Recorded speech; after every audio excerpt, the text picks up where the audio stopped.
본문 말씀을 통해서 여호와 연합이라는 제목으로 하나님의 말씀을 증거하겠습니다. 연합한다는 것은 서로 다른 두 주체가 공통된 매개체를 통해서 연결이 되는 겁니다. 여기서 중요한 것은 공통성이라고 하는 것이어서 이 연합이 되기 위해서는 서로 다른 사람이지만 취미가 같다든지 고향이 같다든지 무엇인가 하고자 하는 목표가 같다든지 이러한 공통된 점이 있을 때 그때 연합이 된다는 겁니다. 우리가 하나님과 연합한다 할 때도 여기엔 분명 이 공통적 부분이 필요한 겁니다. 하나님과 우리 사이에 연결이 될 만한 그런 매개체, 무엇을 통해서 우리가 주와 연합할 수 있고 하나님과 함께 살아갈 수 있을 것인가? 오늘 본문 말씀을 통해서 살펴보게 되면 우리가 여호와 연합의 신앙으로 살아가는 삶이 되려면 우리의 모든 삶 속에서 하나님을 향한 무한한 감사가 있어야 됩니다. 제한된 것이 아니고 무한한 겁니다. 모든 것에 있어 하나님 앞에 감사의 고백으로 돌리는 순간 그것은 하나님과의 공통된 부분이 발견되는 것이요. 그 하나님께 드려지는 감사의 내용들이 우리로 하여금 주와 연합되게 하는 길이 되는 겁니다.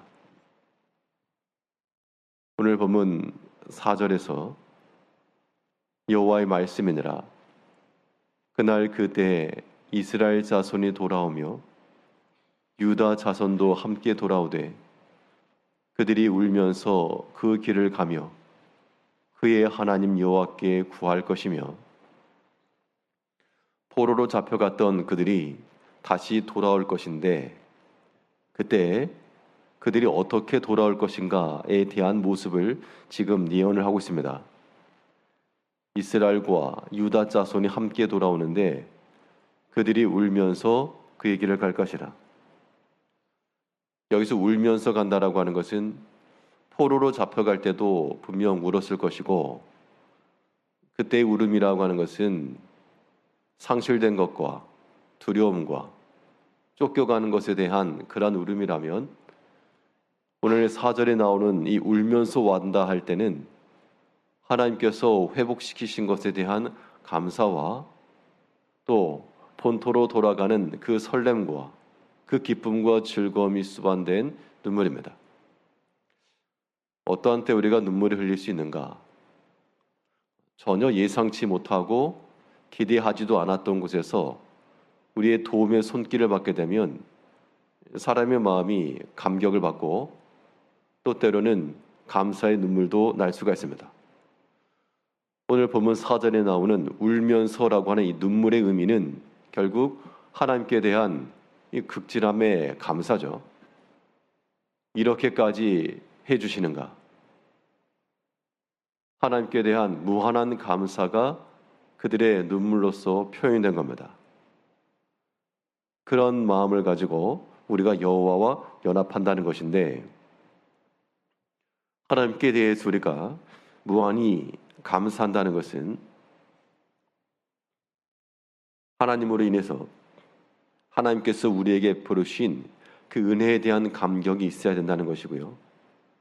사실 우리가 매일 일상적인 삶을 살다 보면 그렇게 큰 일이 있는 것도 아니고 극적으로 감격할 만한 일이 있는 것도 아니나 그러나 우리의 감사는 무한의 감사가 되어야 되므로 일상에 속한 우리의 모든 삶도 다 극적인 것에 대해서 감격하는 것 마냥 하나님 앞에 그 은혜로 인한 감사가 있어야 됩니다. 하나님 앞에 감사하기 때문에 마음이 하나님께로 기울어지게 돼 있고 또 그의 은혜에 대한 보답의 마음으로 행하게 되어 있는 겁니다. 오늘 본문에서는 그 이스라엘 자손들이 주께로 돌아오는 것 자체, 물론 바벨론에서 지리적으로 유대 땅으로 돌아오는 것이긴 하나 이것은 단순히 그들의 육체가 돌아오는 것만을 의미하지 않고 하나님의 진노함 가운데 쫓겨났던 그 백성들이 다시금 하나님의 언약 백성이 되어 돌아온다라고 하는 것에 대한 상징입니다. 이 말은 우리가 하나님 앞에 무한한 감사를 드린다라고 하는 것은 하나님 앞에서 회복이 일어나는 것을 말하는 겁니다. 우리가 사람에 대해서도 참 저분에 감사하다. 그 마음이 크면 그 사람과의 친밀함 혹은 식사의 교제 무엇인가 함께하고자 하는 마음 이 구체적인 액션이 드러나게 되어 있습니다. 참으로 하나님께 감사하신가? 우리가 입으로만 하나님께 감사가 아니라 참으로 무한의 감사로 하나님 앞에 나아가는 백성들은 단지 입으로만 갈 수가 없는 거죠.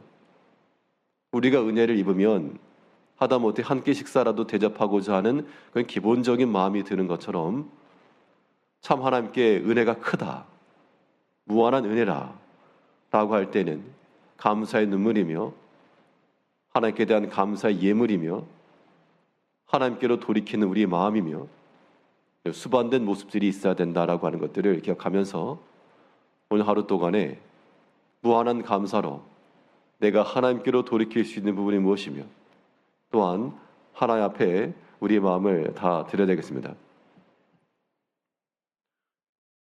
하나님과 연합을 이루기 위해서 하나님께서 우리 가운데 행하신 일에 대하여 무한한 감사가 있을 것이며 또한 하나님과 연합을 이룰 수 있는 그 길이 오늘 본문에서는 무엇을 말하고 있는가 하면 하나님의 영원하신 언약으로 잊을 수 없는 그 영원하신 언약으로 여호와 연합하라 고 말씀하고 있습니다.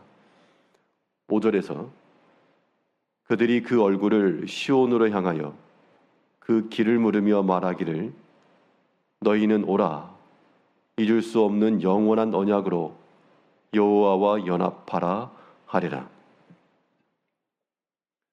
하나님과 연합을 이룰 수 있는 그 길이 영원한 언약이다.